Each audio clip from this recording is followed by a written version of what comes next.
ఆకాశమందు సింహాసనాసీనుడైన దేవాది దేవునికి నా హృదయపూర్వక వందనములు, స్తుతులు, స్తోత్రములు సమర్పించుకుంటున్నాను. అందరికీ శుభోదయం.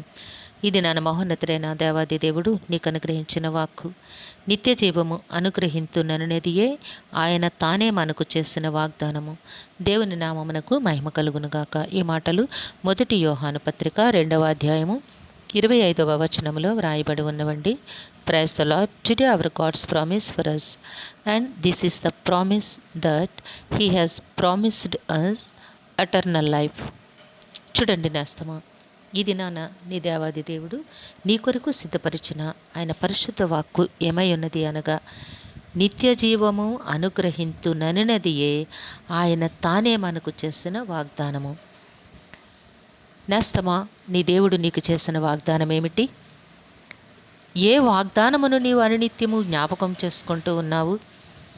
దేవా, నాకు ఆస్తి ఇస్తానన్నావు, నాకు అంతస్తుని ఇస్తానన్నావు, లేకపోతే ఇహపరమైన ఆశీర్వాదములు ఏమేమో నీకు ఇస్తానన్నారని అనునిత్యము నీవు వాటి కొరకు ప్రార్థన చేస్తూ ఉన్నావా? వాటినే వాంఛిస్తూ ఉన్నావా నేస్తమా? వాటి కొరకే నీవు కన్నీరు కారుస్తూ ఉన్నావా? ఈ దినాన నీ దేవాది దేవుడు నీకు చేస్తున్న వాగ్దానం ఏమిటి అంటే, నిత్య జీవము నీకు అనుగ్రహిస్తానని ఆయన నీకు సూటిగా చెప్తూ ఉన్నారు. ఎప్పుడో నీకు వాగ్దానమును చేశారు, ఆ వాగ్దానమును నీకు జ్ఞప్తికి తెస్తూ ఉన్నారు. ఎవరైనా చెప్పారా నీకు నిత్య జీవం ఇస్తానని వాగ్దానము చేయమని? దేవునికి ఎవరైనా ప్రకటన చేశారా? లేదు నేస్తమా. నీవు నిత్య జీవము కొరకే నీ తల్లి గర్భమందు నీవు పిండముగా రూపింపబడితివి. నిత్య జీవమును సంపాదించుకొనుట కొరకే నిన్ను ఈ దేవాది దేవుడు ఈ లోకములోనికి పంపించి ఉన్నారు. ఈ మానవ రూపమును దేవుడు నీకు ఎందుకు ఇచ్చారు అంటే, ఈ భూమిపై నీవు దేవుని సంకల్పము చొప్పున జీవించి ఆయనకిష్టునిగా నీ జీవితమును నీవు వెళబుచ్చి ఈ మరణ పర్యంతము కూడా నీవు నిత్య జీవమును పొందుకొనుట దేవుని సంకల్పమై ఉంది, దేవుని చిత్తమై ఉంది. ఆయనే నీకు వాగ్దానము చేసి ఉన్నారు. ఏమిటి అనగా, నీకు నిత్య జీవమును అనుగ్రహిస్తాను అని. కాబట్టి ఏమి ప్రార్థన చేస్తూ ఉన్నావు? దేవా, నాకు నిత్య జీవమునిస్తానని మీరు వాగ్దానము చేస్తారు కదయ్యా. ఆ నిత్య జీవమును సొంతము చేసుకొనుటకు అవసరమైన జీవితమును, ఆలోచనను, ఆ సమర్పణను నాకు అనుగ్రహించమని నీవు అనునిత్యము ప్రార్థన చేస్తూ ఉన్నావా నేస్తమా?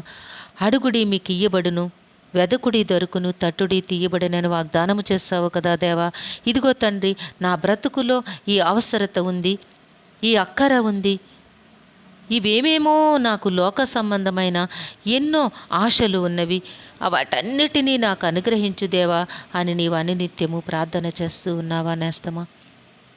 అడుగు, ఇహపరమైన ఆశీర్వాదములను అడగద్దు అని నీకు దేవుడు బోధించటలేదు, కానీ వాటన్నిటికంటే అమూల్యమైనది ఉంది, వాడబారనిది ఉంది.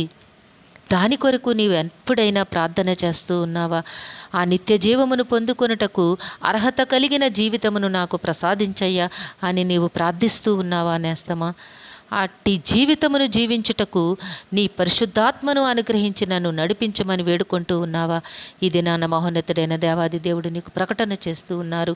ఇహపరమైన ఆశీర్వాదములు మాత్రమే కాదు, నిత్య జీవము కొరకు నీవు అహర్నిశలు పాటుపడవలను, దాని కొరకు ప్రయత్నము చేయవలను. ఆ నిత్య జీవమును పొందుకొనుటకు అర్హత కలిగిన బ్రతుకును నీకు ఈ భూమిపై అనుగ్రహించమని దేవుని సన్నిధిలో నీవు ప్రార్థించవలను నేస్తమా. నీ ఆశ, నీ ఆలోచన ఎప్పుడూ కూడా శాశ్వతమైన దానిపై నిలుపగలిగినట్లయితే, ఈ అశాశ్వతమైనవన్నీ కూడా నీవు ఆశించకముందే, కోరుకోకముందే జీవాధిపతి అయిన దేవాది దేవుడు తెచ్చి నీ పాదముల దగ్గర పెట్టేటట్టుగా నీకు ఆయన కృపను తప్పక అనుగ్రహిస్తారు నేస్తమా. కాబట్టి నీవు అహర్నిశలు కూడా నిత్య జీవమును పొందుకునే యోగ్యతను అనుగ్రహించమని దేవుని సన్నిధిలో ప్రార్థన చేయాలి. దాని కొరకే నీవు ప్రయత్నము చేయాలి, పాటుపడాలి.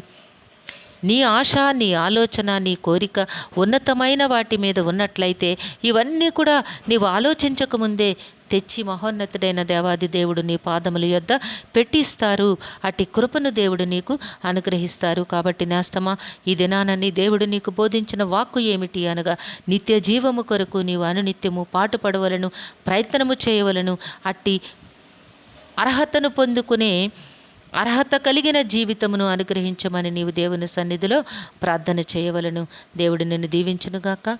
ప్రార్థన చేసుకుందాము. సింహాసనాసనుడైన దేవా, మీ ఘనమైన నామమును కొందనములు. ఏ బిడ్డకైతే నైనా ఈ వాక్కును వినిపించినారో వారి జీవితంలో తండ్రి నైనా ఉన్నతమైన ఆలోచనలు, నైనా ఉన్నతమైన ఆశలు, నిత్య జీవమును పొందుకొనుటకు అర్హత కలిగిన బ్రతుకును మీరు ప్రసాదించమని మీ కాళ్ళు పట్టి వేడుకుంటున్నాము. నైనా ఇహపరమైన ప్రతి ఆశీర్వాదమును కూడా నైనా సమయానుకూలముగా బిడ్డలకు అనుగ్రహించండి. కుటుంబాల్లో ఉన్న నాయన లోటుపాటులన్నిటినీ మీరు తీర్చండి నాయన. సమయానుకూలంగా ప్రతి ఆశీర్వాదమును అనుగ్రహించండి తండ్రి. కానీ నాయన వారి ఆలోచనలు నాయన ఎల్లవేళలా కూడా నాయన శాశ్వతమైన నిత్య జీవమును పొందుకునే నాయన ఆ కోరికను నాయన పొందుకోవాలనే ఆశను వారి జీవితంలో అనుగ్రహించి నాయన మీ కృపలో జీవింపచేయమని వేడుకొనుచున్నాము. ఈ దినము పరీక్షలు రాస్తున్న విద్యార్థులకు ధైర్యమును ప్రసాదించండి. జ్ఞాపక శక్తిని దయచేయండి తండ్రి. ప్రతి ప్రశ్నకు సరైన సమాధానమును ఇన్ టైంలో రాసి ఉన్నతమైన విజయములు పొందుకునే భాగ్యం దయచేయండి. పుట్టినరోజు, వివాహ దినం అవసరంలో జరుపుకొంచిన బిడ్డలందరికీ మీ ఆశీస్సులు అనుగ్రహించి దీర్ఘాయుష్నిచ్చి కాపాడండి తండ్రి. మా ప్రియులందరికీ కావాల్సిన ఆయురారోగ్యము, సంపూర్ణమైన రక్షణ, దీర్ఘాయుషు, నెమ్మదిని ప్రసాదించి మీ కృపలో జీవింపచేయమని సమస్తమును మీ కృపా హస్తములకు అప్పగించుకుంటూ ఈ ప్రార్థన మా రక్షకుడును మీ ప్రియకుమారుడైన యేసుక్రీస్తు నామం పేరట అడిగి వేడుకొనుచున్నాము తండ్రి. ఆమెన్. సర్వకృపానిధి దేవుడు మీ జీవితంలో అనేకమైన ఆశీర్వాదములు అనుగ్రహించి మిమ్మును ఆయన నామ మహిమ కొరకు జీవింపచేయునుగాక. Amen, amen, amen.